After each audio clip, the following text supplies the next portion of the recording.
Hello, everyone. This is And Just Like That, The Writer's Room, the official companion podcast from HBO Max and Pineapple Street Studios.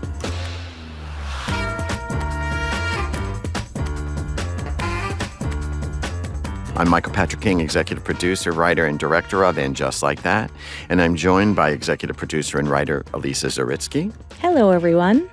Executive producer and writer Julie Rottenberg. Hi. And co-producer, writer, and comedian, author Samantha Irby. Hey, Sam. Hi. How are you? I'm good. I miss you guys. I'm good. Miss you too. Miss you more. We get to see each other sort of cyberly every day. And hi, Julie. How are you? I'm good. How are you? Great. Elisa?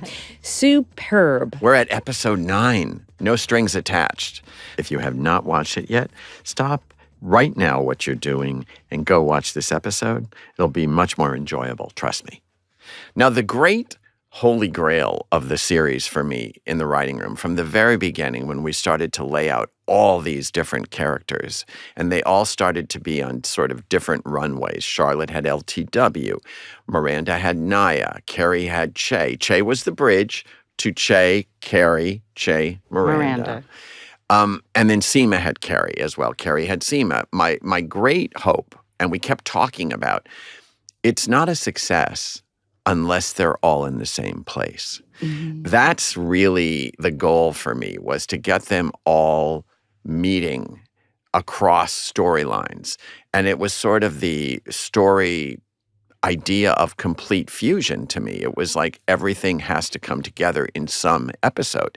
And it's rare to think about how to get all these disparate people together. We got a couple of people together. We got Seema with the ladies having drinks. And 7. We had LTW way back in episode 1 with the three of them at lunch. But what we haven't had is an actual meeting of the characters that are new meeting each other, as well as the characters that are familiar meeting the characters that were new in episode 1. Yeah. So we came up with the idea of the women's shelter. Mm-hmm. We came up with the task of Miranda, who is so sort of driven to make lists and create movement forward in the world, that she enlists her friends to come and paint, and then they all enlist each other. So the interesting thing is, the one that is missing is Che, because we thought, well, that is literally a bridge of a bridge too far. Che, we even talked about, how would Che be there? Well, no, Che's a stand-up, sleeps till 2 in the afternoon, isn't going to get up and paint. And probably isn't at the point in their relationship with Miranda where they're just doing things together that their significant other wants them to do. Which is sort of a cutesy couple thing, which we always try to avoid like the plague.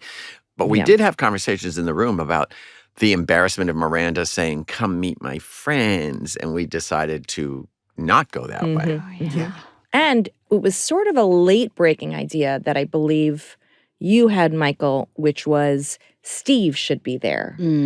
Because we springboard into big brainstorming conversations early on in our writing process. And then as we're shooting, we're having realizations and we're making changes to the scripts. And your inspiration was that, they would have broken up, but that Steve would be there as still a member of Miranda's family, still with Brady, and that it would be a great opportunity for Carrie's story and Miranda's story to kind of clash together through Steve. Right. And the idea is that Miranda thinks Steve is coming because he's that great. And he's fine with it. But he has a whole agenda, which was why Steve is there, which we'll talk about when we get to Miranda and Steve and their breakups or break up wherever they are right now. But so we got everybody out there. And then the first thing in production is, where are they? Because it's a big production nightmare to have 9 principal actors all on location. By the way, it was 15 to 25 degrees. Daylight dependent. And one of those supposed days. to be a hot, warm, lovely spring day when everybody's, So in between every cute joke or every little movement, they were putting parkas on and coats on. and space heaters in the middle of tents on the street. So the first thing was, we came up with the idea that we could own this neighborhood. We knew it was going to be in Brooklyn because that's where Naya and Miranda live. We knew we wanted to be far away from Carrie's world. So we found this neighborhood in Bushwick that we were able to take over for multiple days. And there was a structure that they went into, and a lot of the inside of the house we built on the stage. Miguel, our set designer, created this amazing mirage that this was all happening in the same space. And the other production challenge was it had to be right next to something that we could pretend was the hottest club in Brooklyn. So that, and magically that happened too. Yeah, we're walking around looking at all these neighborhoods going, is that the hottest club in Brooklyn? Could we put a sign there? Will that be the hottest club in Brooklyn? But that's production, and that was a nightmare. And John Melfi, of course, who's our executive producer and genius, kept saying, we'll find it, we'll figure it out. And Joe CV, our locations manager. So the idea really was, the bigger stunt is, what do they all say together when they get together? And the idea that the audience knows the characters, like the audience knows Naya more than Charlotte does. Right. Mm-hmm. So when Charlotte gets out of the prom limo and says, are you Naya? You're Naya? And Naya's actually taken aback. Like, Charlotte's further along in the story than Naya is. Naya's like, yes, this is Naya. Who are you? Why am I talking to you? And they were so genuinely excited to work together. It did feel like didn't Lucas say, it's like a crossover episode, like all the disparate characters are in the same place getting to work together. Yeah, they were really excited to be together. And of course, the fun thing was, the start of it is Carrie, who is volunteering to not paint because she got told not to paint in high school.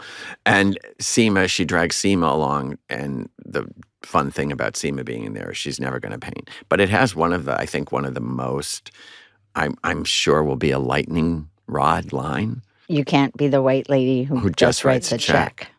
And then Seema says, oh, it's so hard to be white now.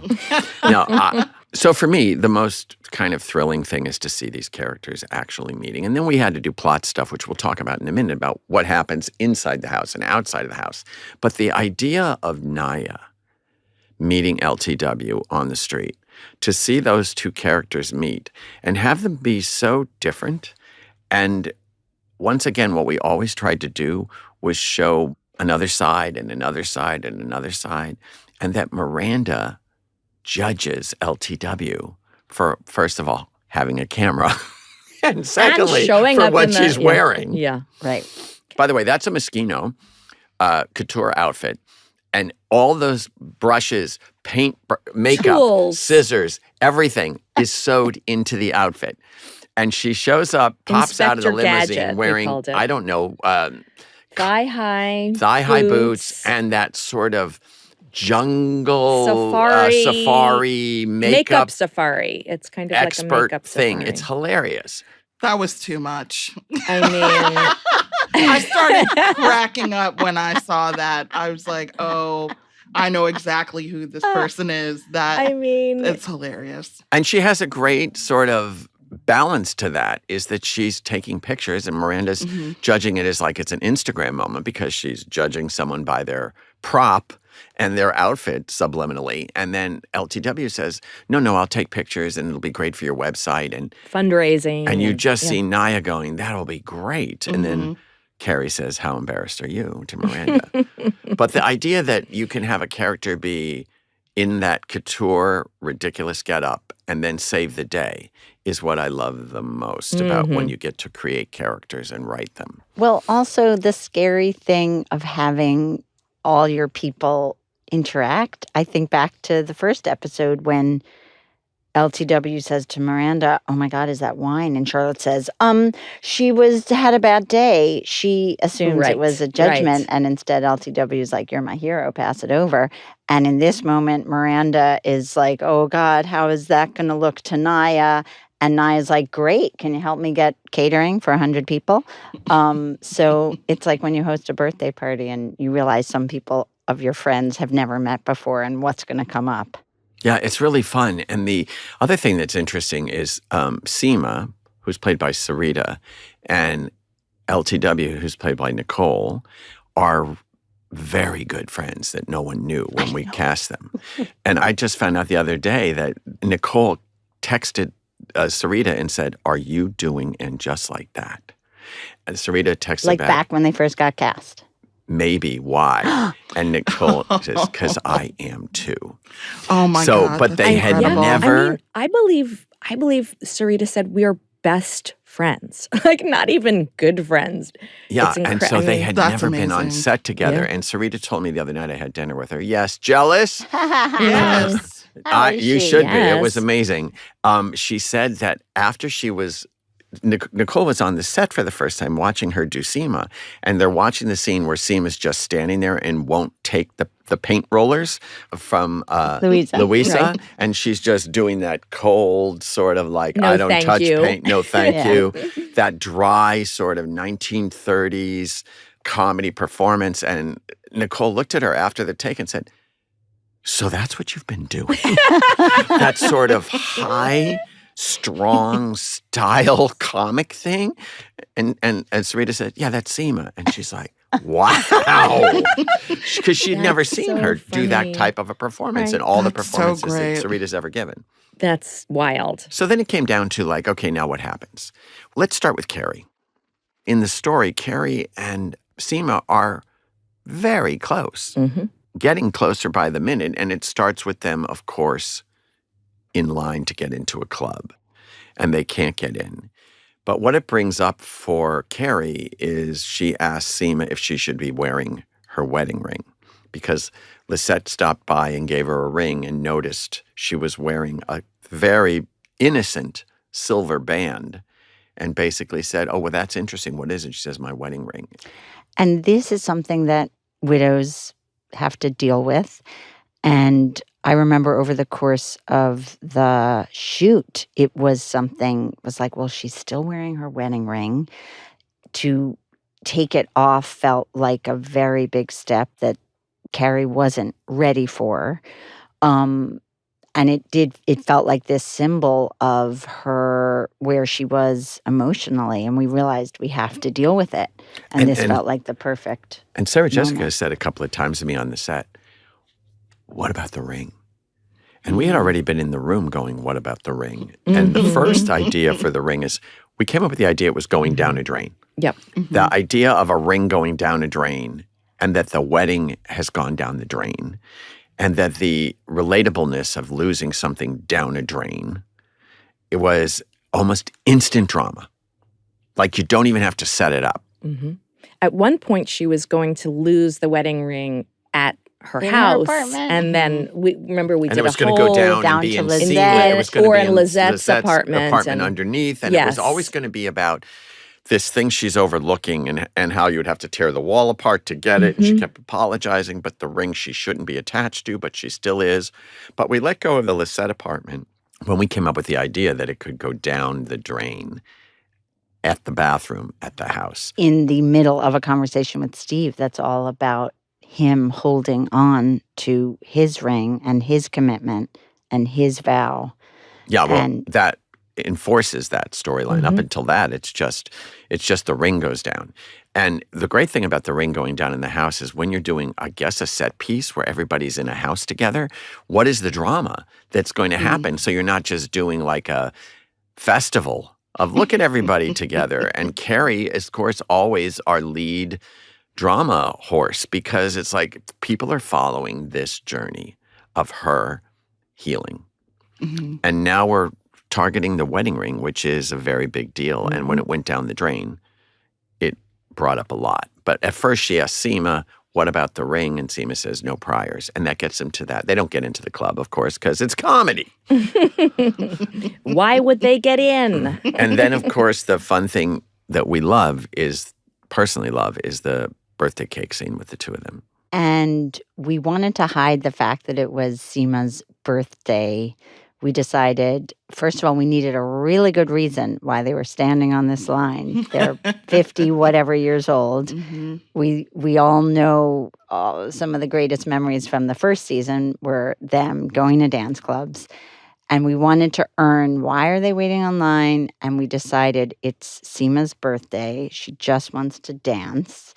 That was also a journey of her mental state about what this birthday meant for her and where she was in her life and how happy she was about her life. And that scene between them, we really wanted to underscore the fact that she is happy in all other areas of her life. Well, we went the other way first. You remember in the writing room, we thought it would be so funny if they made fun of the fact that they didn't get into the club. We came up with why club names for women in their 50s. Remember, we did all those things like... I had some really of the best pictures. Yeah. It's home before 5 or home before the night, but the last news. Call. Last call is at 8:30. But this is there's a million chairs. This is a perfect example of something that works in the writing room that we put into the script. The jokes are perfectly viable. They're great.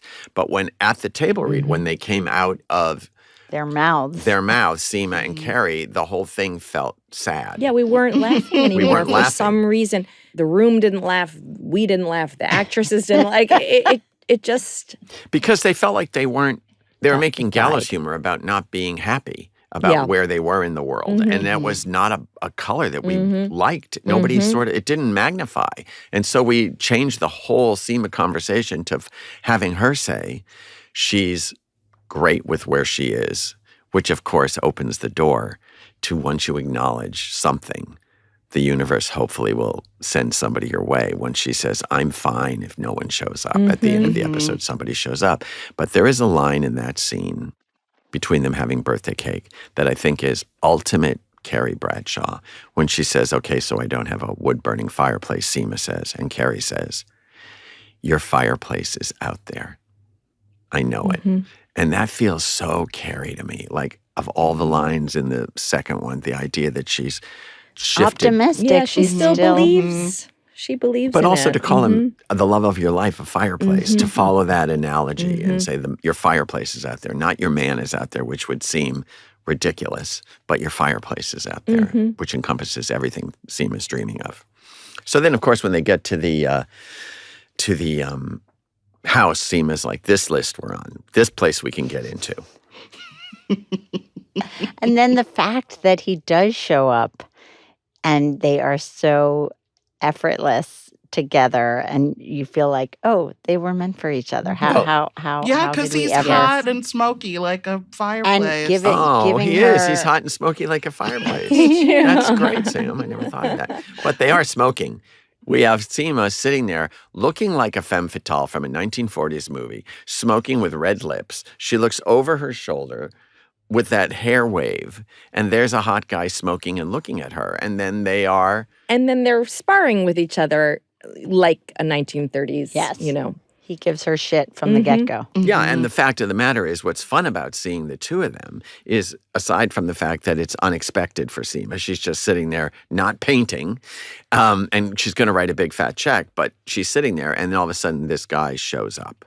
And they have no baggage.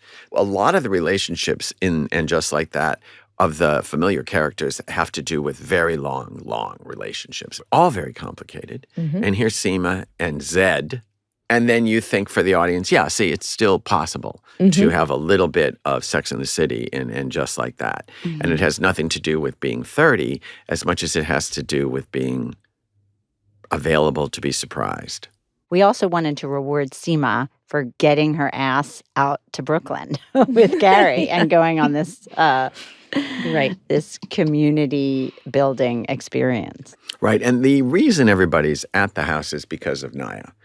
And we knew that since Naya was going to be there, we don't have just the main women characters. We also have their significant people.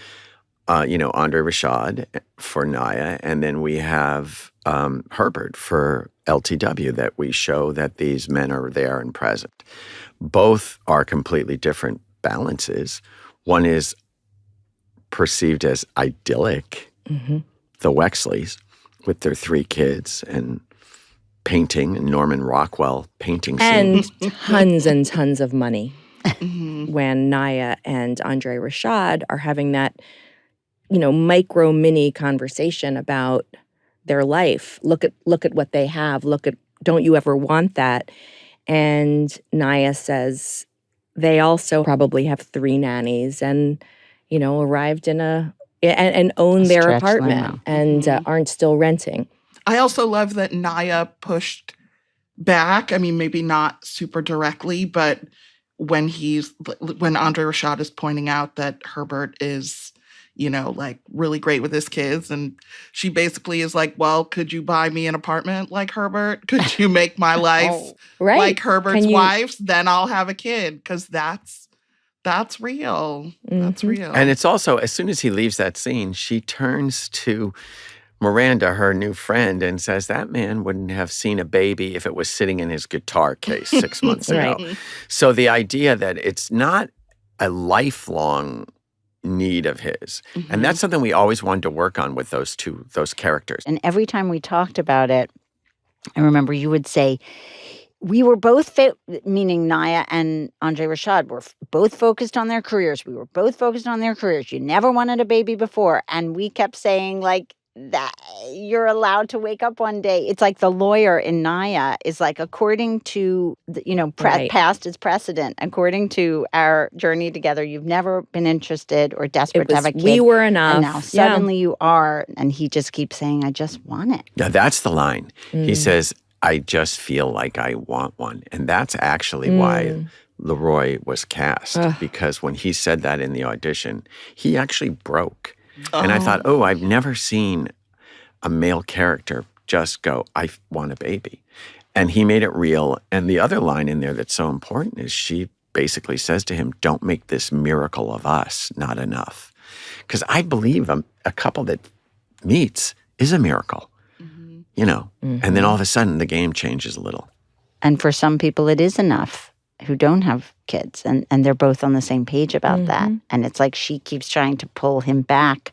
Remember when we were on the same page? Remember when we You're right, the lawyer, the attorney. I think it's interesting, too, that, I'm on Naya's side, obviously, as a childless person, but I think it's interesting when someone changes the rules with 10 minutes left in the game. Right. You know what I mean? She's, like, in her 40s. Like, if having a baby is like now a group project. It's not like a spontaneous, they've got to work, they've got to pay to get it done. And I think that sort of adds a layer of unfairness, or I shouldn't say unfairness, but like definitely hesitation on her part, where it's like, man, why didn't you bring this up 10 years ago when I was like 34? Like, at least one of these factors would have been less important. Yeah.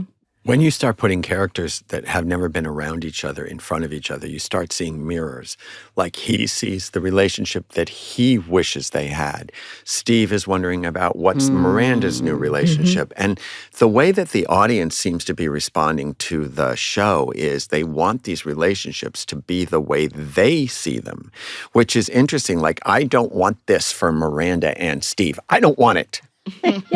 So our job is I've heard a lot of that. Oh my God. So our job is to acknowledge the Steve camp and prove his point and put him where he's there. We would have made a huge mistake if we hadn't given Steve this next chapter of dissatisfaction and a little bit thrown and pressing and not cool. And not going quietly and being the good guy. And stasis, like a determination to sort of stay married in his mind. And then other people move on. I think in the last episode, the couch conversation, he says, I just want you to be happy. And that's the first impact. And now comes the next chapter of when this happens to you, which is just, what? Yes, figure it out. The belated, I feel like the we all had that, forensics, where you either have an argument. In their case, obviously, it was more than an argument, but you have a hard conversation, and then it's like a belated, wait a minute, what? I'm not okay with that. And I'm glad we pushed him. First of all, the idea of him with Carrie, which we love, is right. We've seen them a couple of times. I think the most prominent was in the series when they were sitting on the stoops, and he has the basketball, and he thinks she's called him there because Miranda said stop hanging around, but she's called him there to really talk about Aiden. But he's already on a stoop talking to Carrie about what does Miranda want, what does she not want. Does she want me to stop hanging around? But this time, and it was really important because we love the idea of this being dropped in Carrie's lap because it did start with her. She had nothing to do with the podcast meeting Miranda, but it is the dirty tennis ball that the golden retriever drops at her feet and goes, you introduce them. And also it's easier, I think, for Steve to point his finger at Carrie and say, how long did you know about this? Than to go after Miranda and to see her so thrown, thinking she's in the clear, and then suddenly... And heartbroken that she's trapped.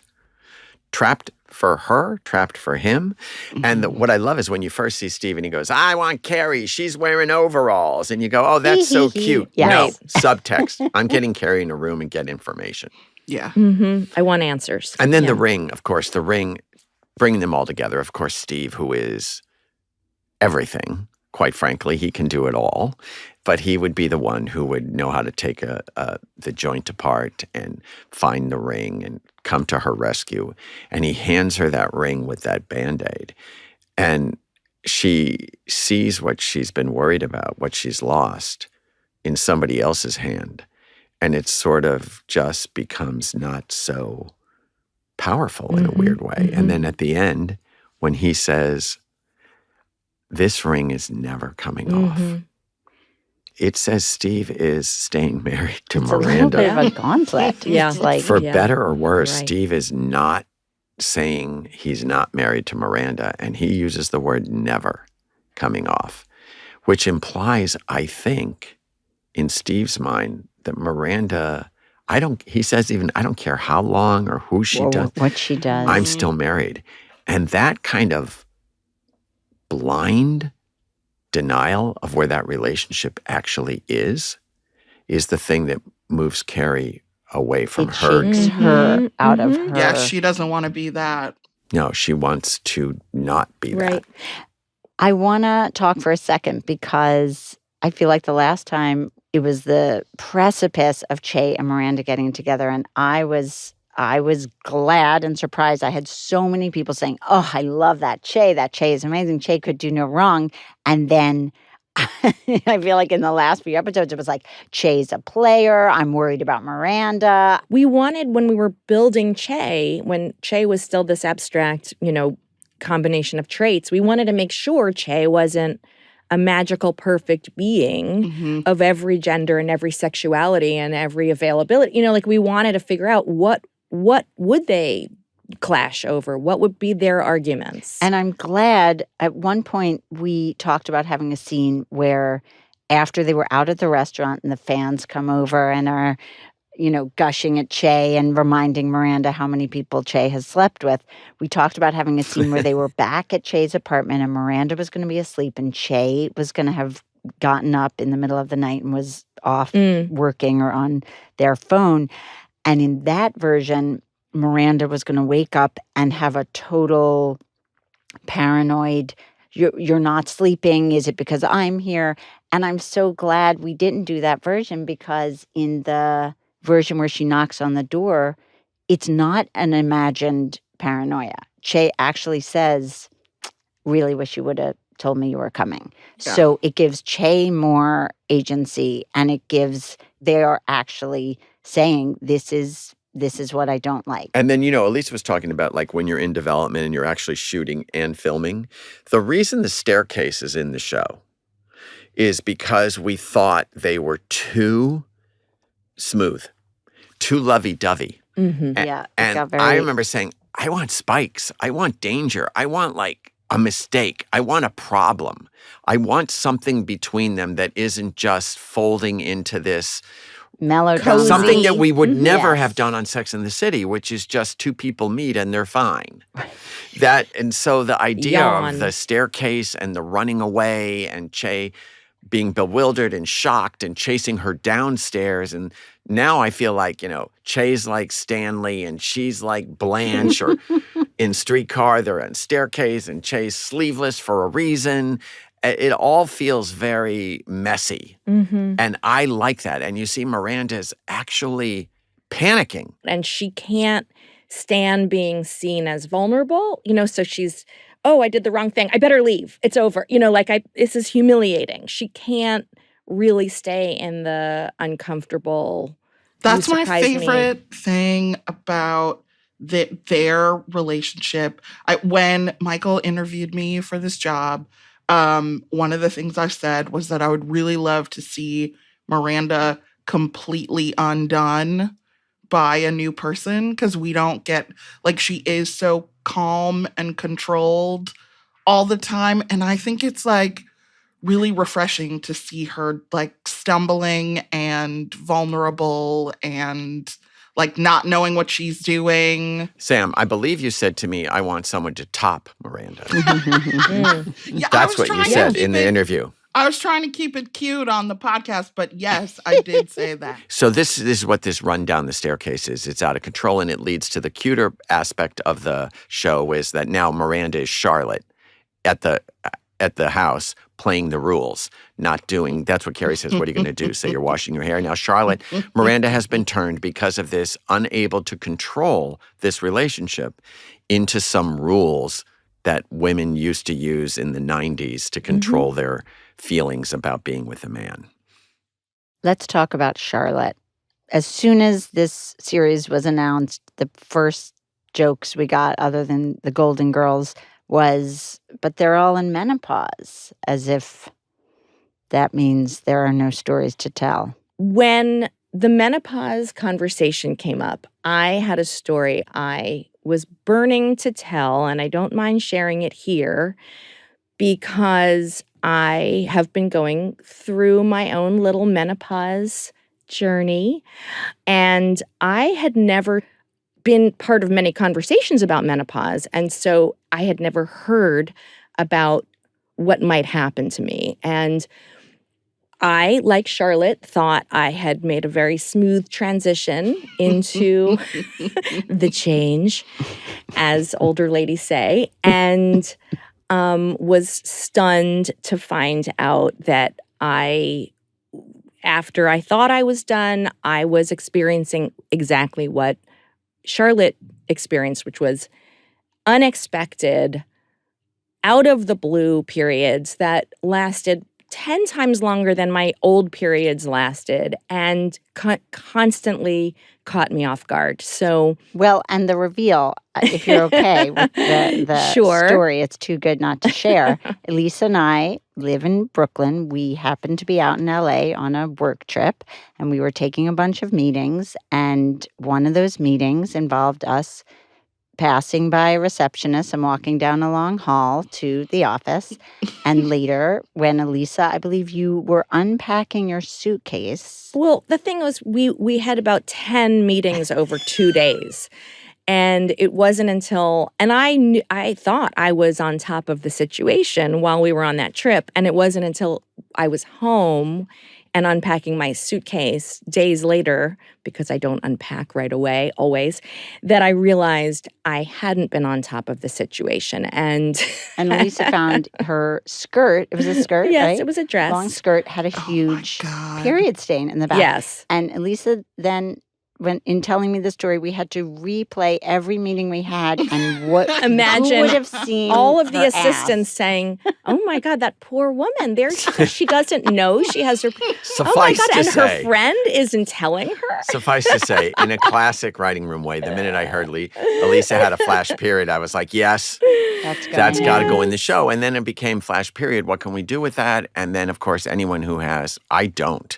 So people who have children who are going through their teens have a whole other commitment to the idea of a period, which the room led the way on that. So many conversations that I and Julie and I and other women I know are constantly, Julie and I both have teenage daughters, and you know, I was just out the other night with some of my mom friends who have some, same age girls, and these conversations always lead to how different it is today for us as moms with our daughters versus the way our mothers. Well, just not to mention how different we are today on television, which is what I love the most, that we're actually going to see Charlotte teaching Lily how to wear a tampon. This how to was put the most put in a exciting tampon. thing to me. I was thrilled. First of all, my sister taught me how to put a tampon, and we all started talking about who teaches us.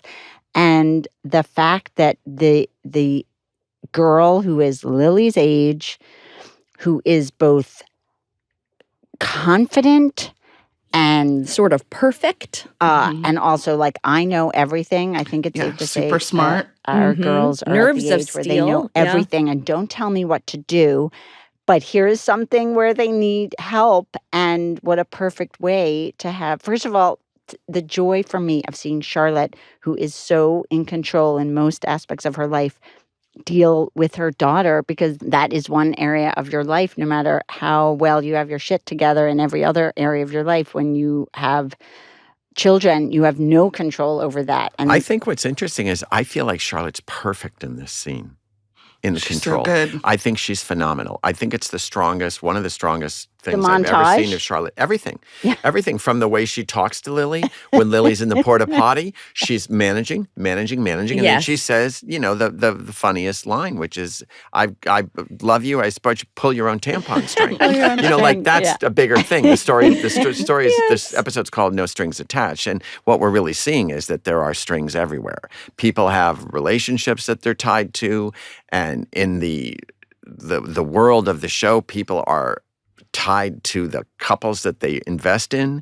I want to say one other thing about Steve and Miranda, because I've heard a lot about how could they be here after they were on the bridge in the first movie.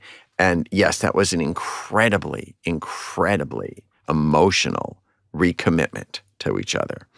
But what people tend to forget is the moment before that, Miranda's looking at a list, pros and cons. And the cons on the list far outweigh the pros.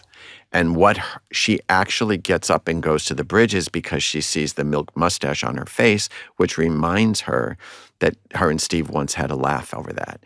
So you can negotiate everything. And a giant swell of feeling 7 years ago doesn't mean that wasn't authentic. Right. But that was what they were feeling in that moment. And now Miranda's in a different place. And the bridge exists in their history. And guess what? So does zombie sex. But our job is not to facilitate in fairy tales always. And that's what we tried to do with this episode, was to show Carrie was sort of going to be in a fairy tale with Peter, the teacher. She was really going to put on a pretty outfit and go and meet him for dinner. And then she went to take her ring off and saw Big's ring. And all of a sudden, there was a string attached. She's still married in her mind. And she goes and meets Peter in that very sweet scene where they acknowledge that they're not ready to be there. And what happens at the end of the episode for Carrie, because she went to the house and she lost her ring, and Steve made the declaration of never taking his off, that at the end of the episode, she moves herself forward again by taking off both rings, not just Big's, but hers. And she is ready to go to strike three with Peter. And at that, Carrie moves firmly for the first time out of her marriage to Big and into the naked finger reality of being unattached.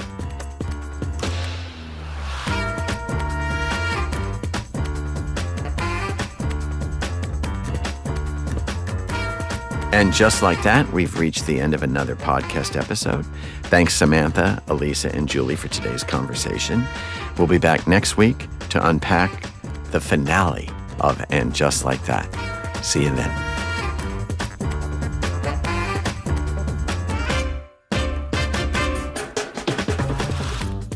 This is the official companion podcast for the HBO Max show And Just Like That. And it's a production of HBO Max and Pineapple Street Studios. Our executive producers are Barry Finkel, Gabrielle Lewis, Max Selinsky, and Jenna Weiss-Berman. Our senior producer on the show is Emmanuel Hapsis. Jonathan Shiflett is our producer, and Janelle Anderson is our associate producer. Our managing producer is Aaron Kelly. Josh Gwynn is our story editor, And our engineers are Davey Sumner and Elliot Adler. Production music is courtesy of HBO Max. You can listen to the next episode of And Just Like That, the Writer's Room podcast, after watching the finale of And Just Like That on HBO Max. And don't forget to subscribe for new conversations every week wherever you get your podcasts.